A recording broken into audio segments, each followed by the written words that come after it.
Cherry turnovers are my absolute favorite.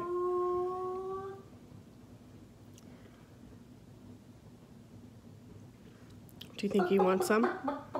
Stop it!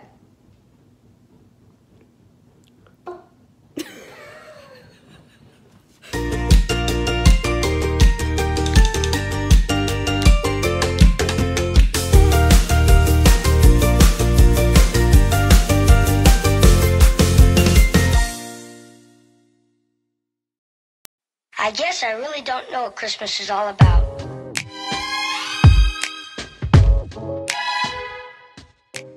Good morning, YouTube. Welcome to day 10 of Vlogmas.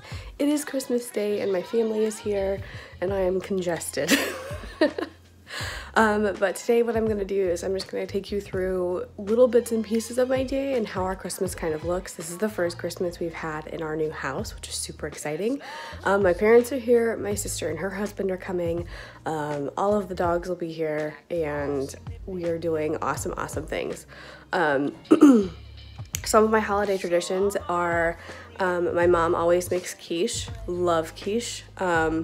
We sit there and we drink lots and lots of good coffee. We get this really nice hand roasted coffee from Omaha that's super good. So we sit around and we drink that, and we have like turnovers, because cherry turnovers are my absolute favorite thing in the whole wide world, and then quiche, and then we just kind of hang out in our pajamas all day and open presents, and sometimes we'll watch a movie and take naps and that kind of stuff, but it's really laid back and it's really easy going. So enjoy. Again, it probably won't be very long, but I do want to show you little glimpses and share parts of my Christmas with you, because I love you all dearly. So here we go. Snipping at your nose. So I'm offering a simple phrase.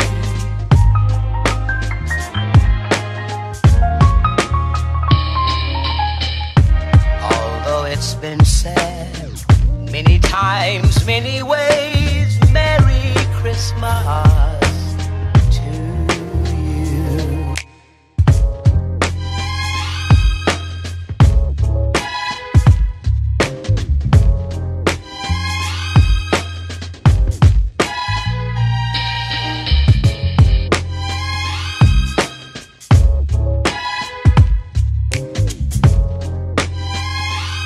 I can tell you what Christmas is all about.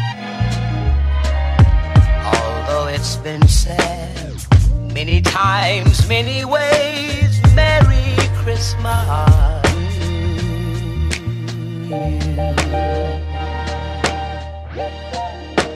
That's what Christmas is all about. Have yourself a merry little Christmas night. And have yourself a merry little Christmas. Up, up, up, up, up, up. We go, we go.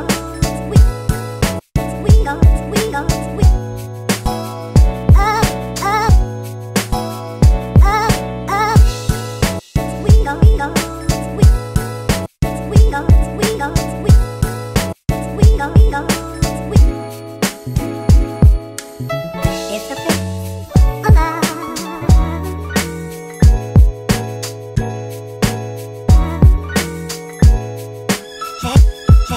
Hey, it's a place alive.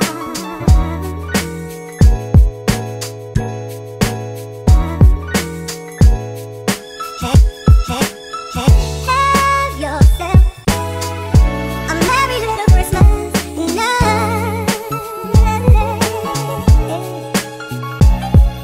And have yourself a merry little Christmas.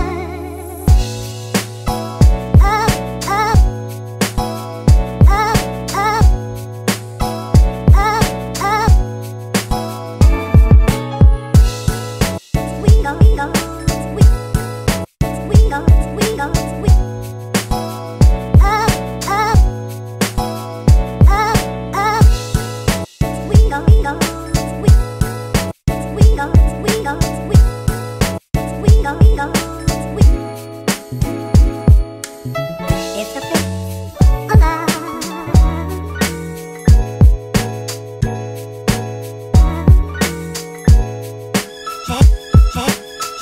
It's a place for love.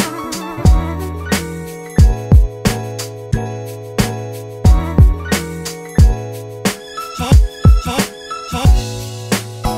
Up, up. Up, up. Up, up. We go, we go. We go, we go, we. Up, up. Up, up. We've no place to go.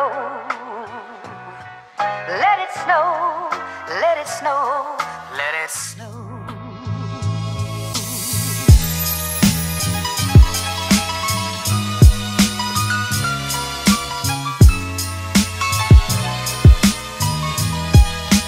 So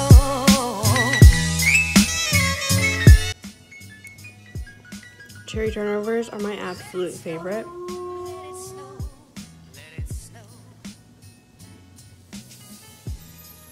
Do you think you want some? Stop it!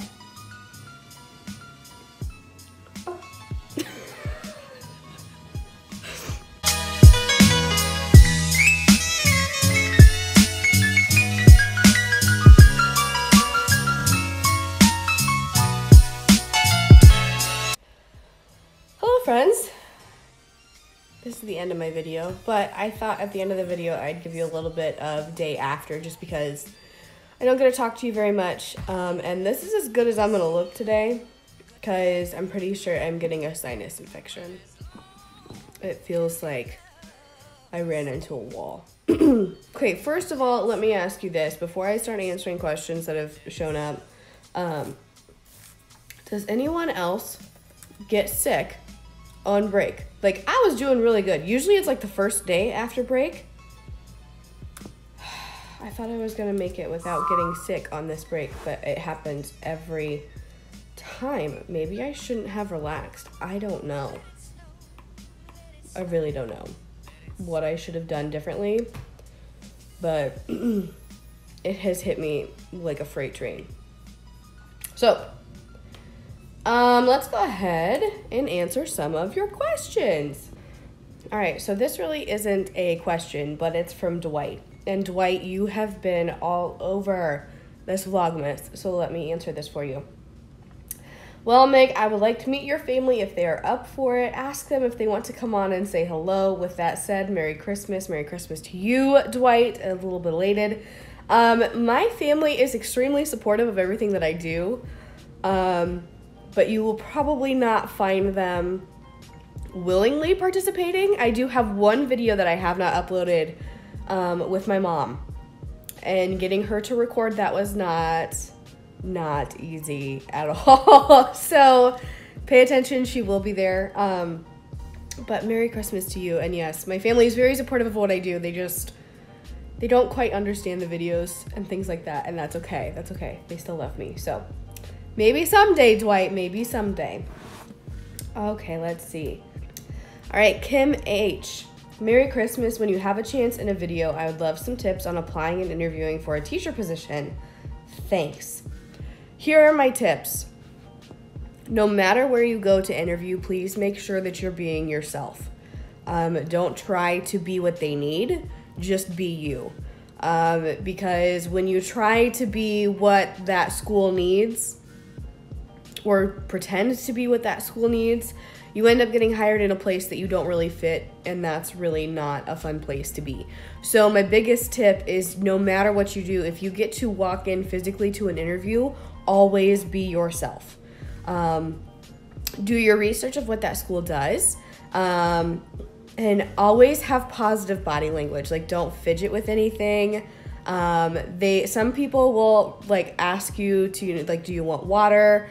And water is a great tool, but if you are a fidgeter like I am and you'll play with like the water bottle like a cat, probably not a good idea to have one. So my best tip is making sure that you are yourself. Applying, always apply early and apply everywhere. If this is your first teaching job, I didn't get hired until July for my first job teaching, and I don't regret it at all. It was a great experience, and it's an experience that I needed. I'll probably have to do another video with all of those interview tips, but yeah, and interviewing for a teacher interview is nerve-wracking and it's awkward. I have sat on many interview committees, and I can tell you that I like being on the other side of the table for sure. I don't envy the person sitting at the other end, and usually I have a lot of like sympathy and empathy for the person sitting at the other end of the table. So my biggest tip is to be yourself. Get your applications in early, make sure that they are done well, may have someone read through them, because like there are times that applications are thrown out simply because like it's a really close race and we need to narrow it down to 5 and this person's got spelling errors, they're out. So it can come down to that. So make sure that you're taking your time to do those applications right, and always, always, always, always, always be yourself. But you probably should look nicer than I do right now. Shauna, good question. Let's talk about this. Shauna says, was your tattoo or nose ring a big deal as a teacher? I'm an early childhood education major, and my field work requires all tattoos and piercings to be covered/removed. I have 2 tattoos on my wrist and 1 on my ankle, considering getting my nose pierced again. And then there's a reply to this by JK Rose 109. At my charter school, tattoos need to be covered and I have to take out my nose ring. Many public schools don't mind them as long as they are not inappropriate. And that's a really good answer. I actually did not get my tattoo or my nose pierced until I was at my school for at least 2 years. And I talked with my admin about it a lot. And my tattoo says Inspire, because I've always wanted a tattoo. I've always been very afraid to get a tattoo because of my profession. But it's kind of a constant reminder during those really tough days. Like if I'm like writing and I see it, that my job is to inspire the next generation of leaders. And that's my daily goal. Some people think it's ridiculous, like my mother. I think it's ridiculous that I have it tattooed on my wrist. She still loves me and everything, but I needed it there. I needed it physically there so I could see it every day, and a constant reminder of why I'm doing what I'm doing. Because sometimes there are days where you get caught up in the negative and you get caught up in the stress of it all, and you sit down and you go, why am I doing this? Why am I doing this to myself? So usually when I do that, I go like this. So it's like it's constantly in my face. That's my frustrated like look. My nose is actually a really interesting story. I didn't get that pierced until just this past summer. And it's always something I've kind of wondered about. And it's always something that I've wanted to do, because I mean, like, you can pierce your ears and no one's offended by you piercing your ears. And I find it very interesting that once you pierce someplace on your face, the amount of judgment that comes with it is crazy. So I did have a hoop in my nose. My principal asked me to remove it. Just because she's like, you have a really pretty face. Why would you have a hoop? And it's like, you know, it's healing, and then I'll take my hoop out. But, you know, so I'll wear a hoop during the summer more than likely, and then put my stud back in. But honestly, it's not a huge deal. It really wasn't. I mean, it's my body. It's my choice. I don't have to have it removed. I do have to have like a stud. Having a giant hoop is just not something that they're really into. I can't have like a blinking Rudolph nose ring, although it'd be really fun to have one. But I really haven't run into an issue where it's been a huge issue. Like, I don't have to take it out every day. My wrist doesn't have to be covered. So I agree with JK Rhodes. Like, it really depends on your school, and it depends on where you're at, and it depends on the people that you're working with. I am very lucky and very blessed to be working where I am, because the people understand me, they get me, and there is not a lot of judgment as far as like how I look or how I sound. But they realize that even though I put a hole in my nose, like, that didn't change the amount of information or knowledge that I have. Like, I didn't lose brain cells piercing my nose. So I think it's a very interesting topic that I like to talk about often, but for the sake of this video, that's my short answer. No, I don't have any issues with it. No, I don't have to have them covered or removed. But I did not have them when I got hired. So, and I don't think I'm going to be leaving my school anytime soon. I like where I'm at. I love where I'm at. I don't think that I'm going to have to interview anyplace else. And if I do, I probably will take that out and I'll have them covered, just for the sake of the old school professionalism of education. And that's just kind of how you have to roll with it. So good question. Oh, let's see. All right. A lot of you knew that it was Michelle that was my secret Santa for Vlogmas. And honestly, yes, the gold polka dots probably gave it away a ton. Absolutely fantastic. If you haven't watched that video, you probably need to go watch that video after this one. All right, let's see. Oh, Dwight, you have another question.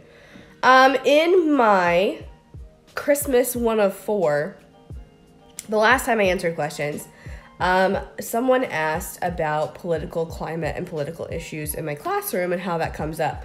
So Dwight is re-asking the question in this way. Let me ask it this way. If or when your students ask you questions or bring things up that they have heard about at home when it comes to our political system of now, have you ever thought about asking your students about specific issues being brought up and somehow, some way making it some sort of classroom lesson on it? Great way to reword it. So yes, actually, yes. So the word racist has been thrown around a lot. Just because they're hearing it on television, they're hearing it from their parents. And I have babies of color in my room and I absolutely love them and I want to squeeze them and take them home with me some days. And, but there have been the word racism and racist has been thrown around. And so we had to sit down and kind of talk about it as a class because it got to a point where we were yelling at people saying that they were racist and then being very upset. And I don't think we really knew what that word meant. I think to them, racist was people trying to control them and people just being mean. I mean, we were calling people racist because they wouldn't play with us at recess because they had to go fix their bloody nose. You know, like it was becoming a hypersensitive word used, and I didn't want my students to use that word and not know what it meant in a very elementary way. So we did have a talk about like using words appropriately. Not that word, not specifically racism. We talked about that one, but then they brought up a lot of different other words, like the word gay.